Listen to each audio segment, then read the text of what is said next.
અનાથપિંડકને કહે છે કે અનાથપિંડક તમે તમારા કુળમાં અનાજનું દાન કરવામાં આવે છે? તો અનાથપિંડક કહે છે અમારા કુળમાં મોટા અનાજનું દાન કરીએ છીએ. તો ભગવાન બુદ્ધ અનાથપિંડકને સમજાવે કે આમાં મોટા અનાજનું કે નાના અનાજનું કે પછી હીરા મોતીનું કે સોનાનું દાનનું મહત્વ નથી હોતું, પણ આપણે કેવી ચિંતની ચેતનાથી દાન કરીએ છીએ એનું મહત્વ હોય છે. સમજાવે અનાથપિંડકને કે આપણે સારા ભાવથી દાન કરીએ, કોઈને સારા ભાવથી દાન જો ન કરીએ, કોઈને આપણે ઘા કરીને દાન કરીએ, મનમાં એવી ચિંતની ચેતના હોય કે આ દાન જે કરું છું એનું મને ફળ નહીં મળે, જો આવી આપણી ચેતના હોય ને આપણે દાન કરીએ તો એનું ફળ બહુ ઓછું મળે છે. અને આવતા જન્મમાં દાન કરવાવાળાને અન્ન, વસ્ત્ર અને યાન બરોબર મળતું નથી, અને એના કુટુંબીજનો, એના સગા સંબંધી અને એના આશ્રિતો પણ ધર્મમાં આગળ વધતા નથી.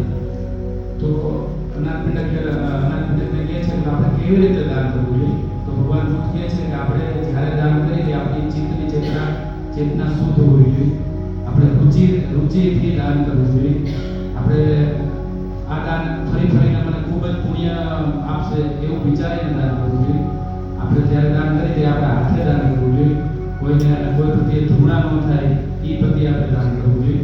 તો ભગવાન કહે છે કે આવું દાન કરવાથી ભવિષ્યમાં આપણે સારું અન્ન, સારા વસ્ત્ર, સારું જ્ઞાન અને પંચકામ ભોગ પણ આપણે મળે છે.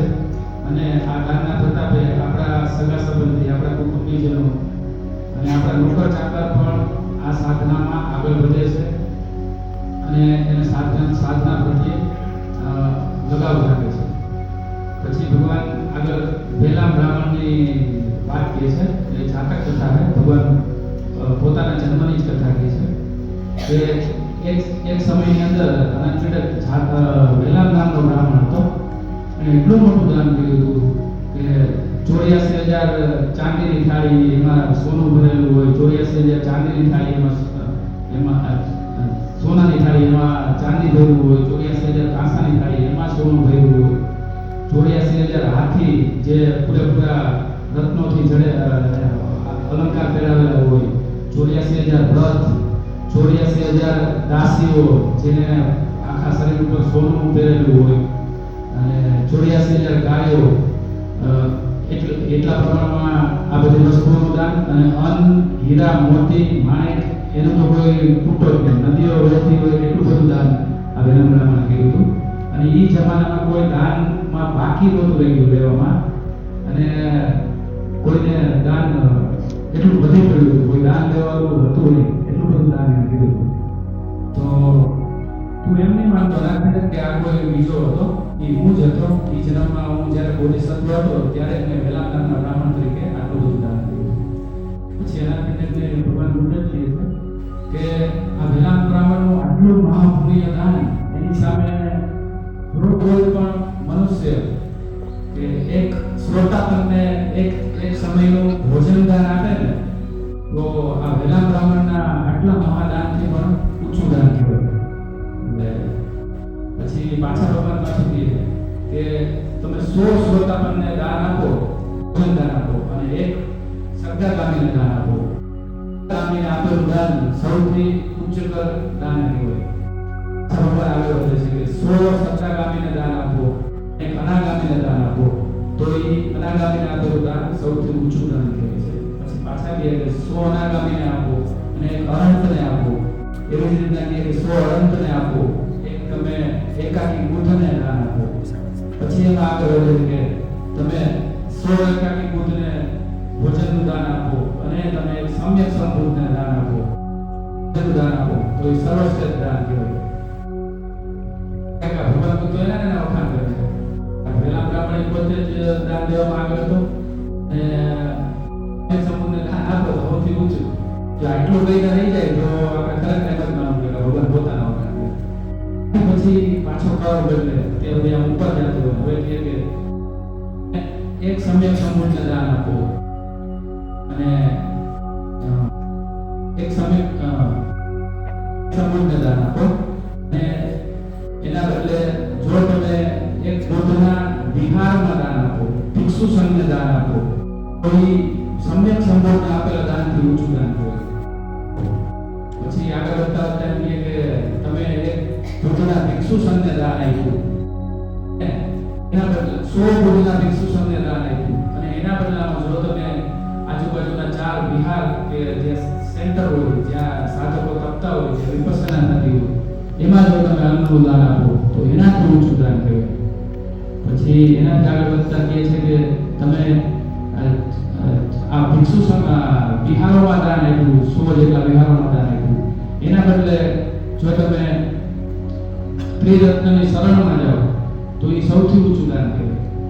પછી એનાથી આગળ વધતા કહે કે તમે ત્રિરત્નની શરણમાં ગયા એના કરતાં જો તમે પંચશીલનું પાલન કરો તો એ સૌથી ઊંચું દાન કહેવાય. પછી હજી આગળ વધે કે તમે પંચશીલનું પાલન કરો એના કરતાં જો તમે ખાલી મૈત્રી ભાવના, ખાલી કેટલી ક્ષણ પૂરતી મૈત્રી ભાવનાનો અભ્યાસ કરો તો એનાથી ઊંચું દાન કહેવાય. ઓહો, ક્યાં પહોંચે ગયું.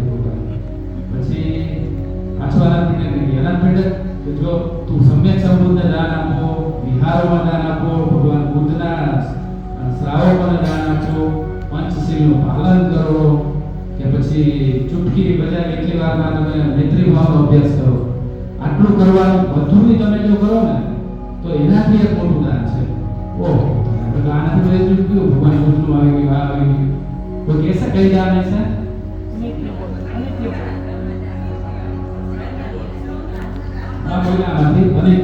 ભગવાન બુદ્ધ કહે છે ખાલી તમે ક્ષણ માટે સંવેદનાના આધારે, સંવેદનાનો સ્વભાવ જે બદલાય છે એને જોતા જોતા જો તમે ક્ષમતામાં રહ્યા એક જ ક્ષણ માટે આ બધાય દાનમાંથી ઊંચું દાન થઈ ગયું. આપણે ભગવાન બુદ્ધને તો દાન દેવાની આપણી કેપેસિટી નથી હોય તો આવતા અનિમિત્ર થાય કઈ વાત છે.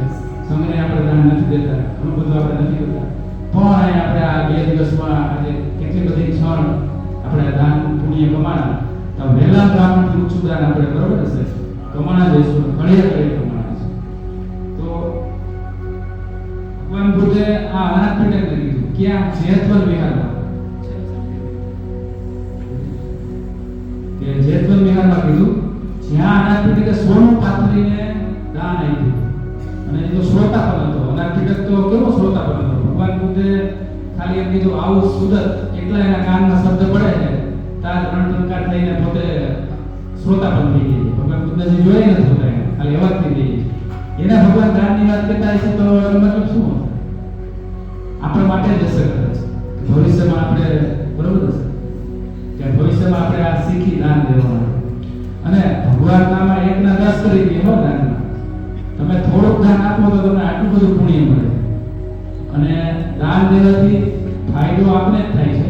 એ આપણે શિબિરમાં તમારા શ્રમદાન હોય કે શિબિરનું દાન હોય કે પછી અન્નનું દાન હોય કે પછી આપણે અનેક ભોજ જગાવી તરંગનું દાન હોય છે. અને જો ખરેખર આપણે ધર્મમાં આગળ વધવું હોય તો, અને આપણે ધર્મમાં આગળ વધવું હોય, આપણે જો એકાઈનો મોકો માનતા હોય કે એક જ માત્ર મુક્તિનો માર્ગ છે તો આના સિવાય કોઈ બીજો રસ્તો નથી. અને 10 પારમિતામાં દાનની પારમિતા એવી છે તમે ઝડપથી પૂરી કરી શકો. બાકી 9માં કદાચ ટાઈમ સમય ઘણો બધો જોઈએ. આ 10ની આ એ પારમિતા ને તમારે પૈનું હોય તમે જો દાખલો આપી દો તો આ પારમિતા આપણે ઘણી ઝડપથી પૂરી કરી શકીએ. અને બીજું કહેવાનું હતું કે જો એકાઈનો મોકો માનતા હોય ધર્મમાં આગળ વધવું હોય તો બુદ્ધ વંદના, સ્વર્ણજડિત રત્ન અને પાલી ભાષાનું ઘણું બધું આપણે શીખવું જોઈએ. તો ખરેખર આપણે આ શિબિરમાં જે ભગવાન કોઈ કઈ ચેન્ટિંગ કરતા હોય ને એ કેટલી મૈત્રીથી શું કરે છે હજી તો એનો આપણે અંદાજ આવે. ખરેખર આપણે અંદર આ સાધના ખૂબ જ જાગૃત થઈ છે, અને કદાચ સાંભળે ને તાર અંદરથી ખારા પ્રવાહને ચાલુ થઈ. આપણે જે બોલતા હોય ઘણી વાર ભૂલ ખારા પ્રવાહ આપણે જોવાનું તો મને તે બોલને આધારે ક્ષમતા પુષ્ટ કરવાની પણ ઓટોમેટિક થઈ જતું હોય છે. રાજુભાઈ હજી કીધું કે ભાઈ આ કેવળ દર્શન જેવું થઈ જતું હોય ઘણી વાર. અને હજી એક ચલે ધરમકેર પંથ ઈ બુક ખરેખર વાંચવી જોઈએ તો આપણે ખબર પડે કે આપણે અત્યારે જે આવા ઠંડા રોડમાં બેઠા આવી બધી જબરદસ્ત ફેસિલિટી છે. તો ગોયનકાજીએ ત્યારે શિબિર ચાલુ કરાવી તો કેવી રીતના એ બધી શિબિરોનું સંચાલન થયું, કેવા